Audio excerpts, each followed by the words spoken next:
তোমার বোন চালাকে বিয়ে করেছে, এই কথাটা বলে আমাদের বাড়ির আশেপাশের কিছু লোকজন আমার এই ছোট্ট ভাইটাকে অপমান করার চেষ্টা করে। ঢাকায় এসে দুই ভাই প্রথমে চলে গিয়েছিল টি পার্টিতে, শুধুমাত্র এটা দেখার জন্য টি পার্টিতে কি কি পাওয়া যায়। তো হাই এভরিওয়ান, আজকে আবারও গেস্ট নিয়ে টি পার্টিতে চলে আসলাম। আজকে আপনাদের সাথে কিছু কষ্টের কথা শেয়ার করব। এই যে আপনারা যারা বলেন গ্রামের মানুষ অনেক বেশি সহজ সরল, সত্যি করে বলেন তো এই কথাটা আসলে কি সঠিক? যেহেতু আমার এই ভাইটা অনেক বেশি ছোট, কোনো কিছু বোঝে না। তোর বোন চালাকে বিয়ে করেছে, তোর দুলাভাই চায়ের দোকান আছে, এই কথাগুলো বলে তার মন খারাপ করে দেওয়ার কোনো মানে হয়? সবচেয়ে মজার ব্যাপার হচ্ছে এমন কিছু মানুষ এই কথাগুলো তাকে বলে যার বা যাদের সাহস নেই আমার সামনে দাঁড়িয়ে একটা শব্দ উচ্চারণ করবে। আমি যে চালাকে বিয়ে করেছি এই কথাটা আমি আমার ভিডিওতে বলেছি, আপনারা কেউ কারো কাছ থেকে শুনেননি বা জানতে পারেননি। সবচেয়ে বড় কথা, চালাকে বিয়ে করা খারাপ কিছু আছে? চালা কি মানুষ না? ঢাকা শহরে একটা চালার ইনকাম সম্পর্কে আপনাদের আইডিয়া আছে? থাকবে কিভাবে? আপনার খালা খালু ফুপা ফুফি বোন দুলাভাই আত্মীয় স্বজন যা আছে ম্যাক্সিমামই তো গার্মেন্টস কর্মী। কেউ আবার ভাইবেন না গার্মেন্টস কর্মীদেরকে আমি ছোট করে কথা বলছি। আমার কাছে পৃথিবীর প্রত্যেকটা কাজই সম্মানের, কিন্তু এখানে একটা কথা আছে, আপনি যখন কোনো মানুষকে ছোট করে কথা বলতে আসবেন তখন আপনার যোগ্যতা তার চেয়েও হাই থাকতে হবে। আমি প্রত্যেকটা মানুষের নাম জানি, কে কে তাদেরকে এই কথাগুলো বলেছে।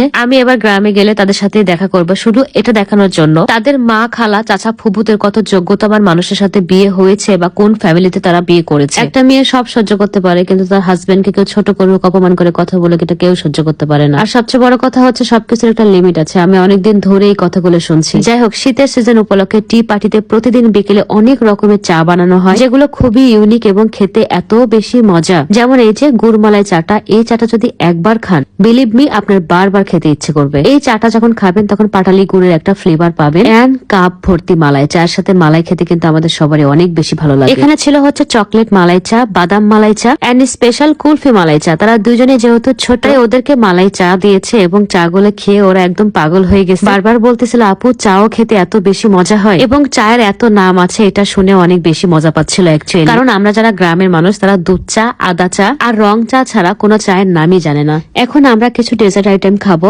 এখানে ছিল হচ্ছে fruits custard, special kulfi falooda, special দই চিরা এন্ড রেগুলার দই চিরা। এই খাবারগুলো গরমের মধ্যে খুবই ভালো লাগতো, আর শীতের সময় তো ভালো লাগবেই, কারণ শীতের সময় শীতের খাবারগুলো আরো বেশি মজা লাগে। আর এখন তো সামনে মাহে রমজান, সারাদিন রোজা থাকার পরে দই চিরা আমার মনে হয় পারফেক্ট একটা ইফতারি। টি পার্টির ডেজার্ট আইটেম গুলো কিন্তু পুরো অন্যরকম, যেটা আপনারা পুরো ঢাকায় খুঁজে পাবেন। এগুলো মিনিমাম 6 থেকে 7 আইটেমের ফ্রুটস লাইক আঙ্গুর, বেদানা, অ্যাপেল, মালটা, ড্রাগন, পেঁপে, আম, খেজুর এবং বিভিন্ন প্রকারের বাদাম দিয়ে তৈরি করা হয়। খেতে যেমন মজা ঠিক তেমনই হেলদি, প্লাস প্রাইস কিন্তু খুবই রিজনেবল। টি পার্টির ফুড নিয়ে স্পেশালি বলার কিছু নেই, কারণ এই খাবারগুলো খেয়ে আমি প্রেমে পড়েছি এবং বদনামেরও ভাগিদার হয়েছি। কথায় কথায় এখন বলেন চাল আর বউ। সত্যি কথা বলতে আমার শুনতে কিন্তু কিউটি লাগে। ভাই আমার মতো জায়গায় থেকে চালাকে বিয়ে করতে কলিজা লাগে, আর আমার জামাইয়ের মতো হ্যান্ডসাম চালাকে বিয়ে করা অনেক মেয়ের স্বপ্ন। দেখতে স্মার্ট, হাইলি এডুকেটেড, তার ছোট্ট কিউট একটা ক্যাফে আছে যেখানকার খাবারগুলো অনেক বেশি মজা, খুবই লয়াল, খুবই পরিশ্রমী একটা মানুষ এবং আমাকে পাগলের মতো ভালোবাসে। জীবনে আর কি চাই বলেন তো?